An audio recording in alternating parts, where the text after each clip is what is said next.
Hi, I'm Herbert Siguenza. I'll be reading Rest by Nancy Alvarado.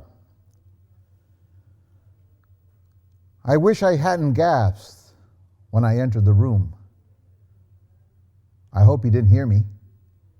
The nurse quickly stepped between Mario and me, chirping cheerfully, "Mr. Lopez, you've got a visitor today." He uttered a low groan, perhaps in response to her voice, perhaps to pain. I took a deep breath, tried to still the trembling in my voice. "Hey, my brother, how are you?" I regretted the question as soon as it left my lips. I couldn't bring myself to come closer. I stood at the foot of his bed, unsure what to do with my hands. He was so small. My older brother, always larger than life, was gone, replaced by a shrunken hint of a man, dwarfed in a green hospital gown. The face I'd known for over 6 decades, the face of which I'd memorized every curve and plane, the face that in the right light nearly mirrored my own, now lay slack-jawed on the pillow. His head had been shorn in its curly white mane. The rattle in his chest told me he didn't have much time left. The nurse stepped out, leaving me alone with Mario. I swallowed hard around the lump in my throat. I wanted to speak. I didn't know what to say. For years, our telephone calls began with colorful insults before we got to the business at hand. He needed money, he had a new conspiracy theory or a scheme to get rich quickly. He'd met a girl. Some days he'd lecture me about crystals, alignment of the planets, ancient Mesopotamians, or the best way to roll a joint. All in a soft, drawn-out cadence he'd adopted years ago. When he was angry, though, the caricature hippie voice would be forgotten, and we would bark at each other in sharp tones until one of us hung up with the phone angrily. Even at his best, Mario was not easy. Seeing him still and gray on the bed, however, I'd have given a year of my own life just to hear him say, "Hey, puto," in that teasing tone once more. I sat in the chair farthest from him. This shouldn't be so hard. I was no stranger to cancer.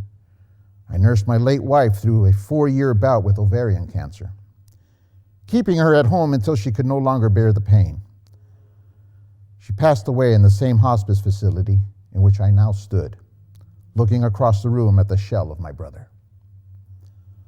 This was different, though. Everything was different in 2020, even dying. When Mario was diagnosed in late December, he was almost gleeful. Compared to the backyard trailer in which he lived, the hospital was warm, with a comfortable bed, good food, and he confided mischievously, hot nurses.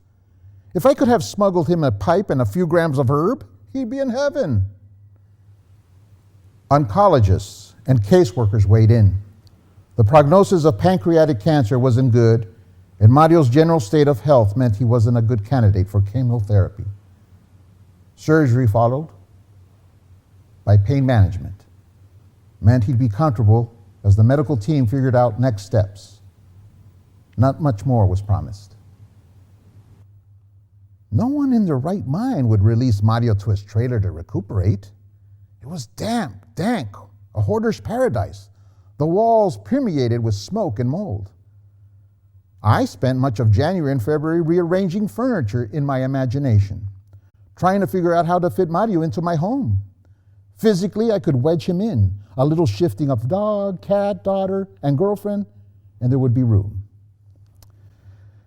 Emotionally, I wasn't sure I had another round of cancer care in me.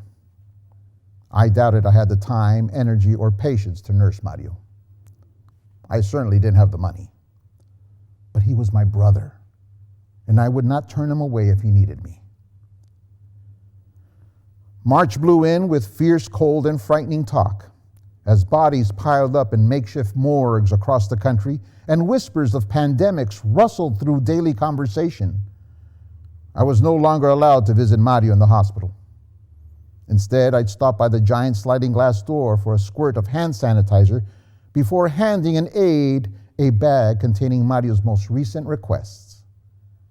His wallet, a new cell phone charger, the crystal ball from the nightstand in his trailer, warm socks. With each passing week, More restrictions were added until I faced a masked, gloved security guard looking at my own mask and gloves from behind a plexiglass barrier. Mario didn't understand why I couldn't visit him. Illness and medication fogged his mind, and I didn't have the vocabulary or the patience to explain a global pandemic to him. In moments of lucidity, he sent me late-night texts wondering if he was going to die. I'd call him and calm him down, but there were moments when I wondered whether we were all going to die of this new disease. And now, on a cloudy day in June, I stood wordlessly before my brother for the first time in 3 months.